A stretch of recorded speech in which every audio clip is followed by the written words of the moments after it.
அன்புமிக்க ரோஷினி, அன்புமிக்க ருச்சிர், உங்களை இந்த நல்ல நாளில் வாழ்த்துவதில் நான் பெருமை கொள்கிறேன். நீங்கள் மட்டும் இணையவில்லை, 2 அன்பான குடும்பங்களும் இணைந்திருக்கிறது. நம்முடைய அன்புக்குரிய ஆடிட்டர் செல்வா, அவர்களுடைய துணைவியார் பிரிசில்லா, அதே போல் பிரியமான அக்கா நீலு அக்கா, ரோம்லெட், இவர்கள் எல்லாரும் ரோஷினியோடு இணைகிறார்கள்.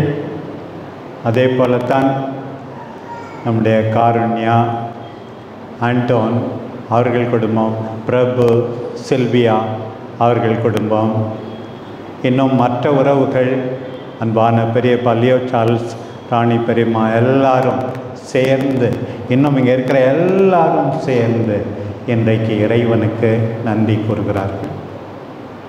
எனக்கு உடனே ஞாபகம் வருது, இது போல் அன்பான குடும்பங்கள் இணையும் போது என்னன்னு கேட்டால், தோபிட் 10ஆம் அதிகாரம் கடைசி 3 வசனங்கள். அம்மா மருமகனை பார்த்து சொல்வது, அப்பா மருமகனை பார்த்து சொல்வது. முதல்ல அப்பா சொல்கிறாங்க, இனிமே உன்னுடைய பெற்றோர் யார் தெரியுமா ரோஷினி? ருச்சிர் உன்னுடைய பெற்றோர் தான் உன்னுடைய பெற்றோர். ஏதான் அன்னைக்கு எதிர்னா சொன்னாங்க தொபியாஸ் கிட்ட, உன்னுடைய பெற்றோர் வாழ்நாள் முழுவதும் உன்னை பற்றி நல்லது மட்டுமே கேட்பேனாக. இதுதான் இன்னைக்கு அப்பா ராஜாவனுடைய ஆசை, வாழ்நாள் முழுவதும் உன்னை பற்றி நல்லதே கேட்பேனாக.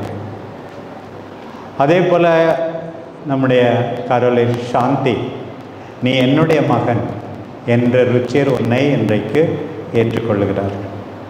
என்னுடைய மகன், என் மகளை கண்கலங்காமல் பார்த்துக்கொள் என்று தான் அவர்கள் சொல்லுகிறார்கள். 2 குடும்பங்களும் இணைகின்றன. அருமையான பகுதி. நேரம் இருக்கும்போது வாசித்து பாருங்கள்.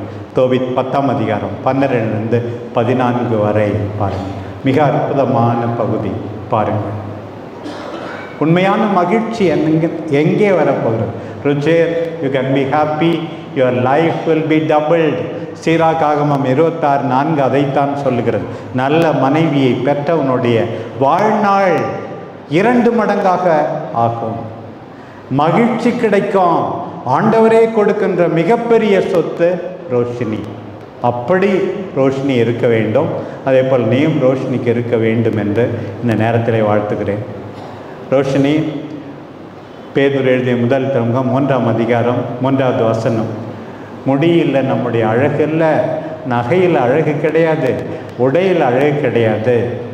பணிவு வேண்டுமாம், அமைதி வேண்டுமாம், உன்னுடைய சாந்தம், இறை வார்த்தைக்கு உன்னுடைய பணிவு, இதுதான் பெரிய அழகு என்கிறார் பேதுரு. இப்படி நீங்கள் வாழ வேண்டும் என்று வாழ்த்துகிறேன். இந்த நேரத்தில் முக்கியமாக என்னுடைய சகோதரர் ராஜா, கரோலின், சாந்தி அவர்கள் வழியாக தான் தெரிந்தது.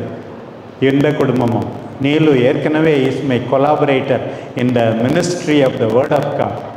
எல்லா குடும்பங்களும் நலமாக இருக்க வேண்டும் என்று, எல்லா உறவுகளும் நலமாக இருக்க வேண்டும் என்று இந்த நேரத்தில் மறைமாவட்டத்துக்காக இவர்கள் அண்ணன் தம்பி இருவரும் நிறைய உழைத்திருக்கிறார்கள். அதற்கு நன்றியாகத்தான் நான் காலையில் 3:30 மணிக்கு தான் வந்தேன் விஜயவாடாவில் இருந்து. இருந்தாலும் இதில் பங்கு பெற வேண்டும் என்று உங்களுக்காக சேலம் மறைமாவட்டத்தின் பெயராக நன்றியும் வாழ்த்தும் கூறி முடிக்கிறேன். இறைவன் உங்களை ஆசீர்வதிப்பாராக. ஆமென்.